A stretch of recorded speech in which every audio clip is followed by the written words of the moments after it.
har doim ham aritmiyalar simptomli bo'lmaydi. Ya'ni qaysidir kasallarda aritmiya sezilmaydi. Kasallar umuman sezmaydi aritmiyani. Va bu kasallar kelib mendan so'raydi, qanday bilsak bo'ladi aritmiyani, qayerdan bilamiz? Bunaqa paytda bemorlarga o'rgataman. Demak, asosiy narsa uy sharoiti aritmiyani diagnostikasida bemor o'zini o'zi diagnoz qilishi kerak. Chunki agarda uyda bo'lsa aritmiya, demak u payt shifokor bo'lmaydi. O'sha paytning o'zida aritmiyani diagnostika qila olmasak, demak shifokorga kelgan payt bemorning hech narsa bezovta qilmasa, aritmiya yana mavhumligicha qolib ketaveradi. Shuning uchun bemorlarda bunaqa turdagi muammo bo'lganda, birinchi navbatda ular o'zini pulsini o'lchashi kerak. Demak, pulsni soni o'lchasa juda ham zo'r.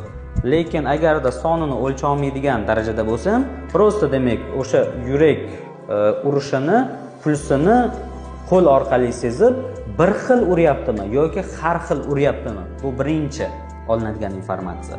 Keyin 1 minutda nechta uryapti? Sekundomer qo'yiladi, sanaladi.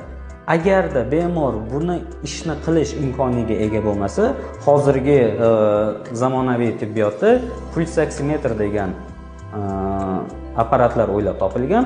Bu apparat demak yoqiladi, barmoqqa qo'yiladi va kutiladi. Bemor shikoyati bor paytda uy sharoitida ko'rib, demak buni videoga olib yoki shifokorga aytish kerak.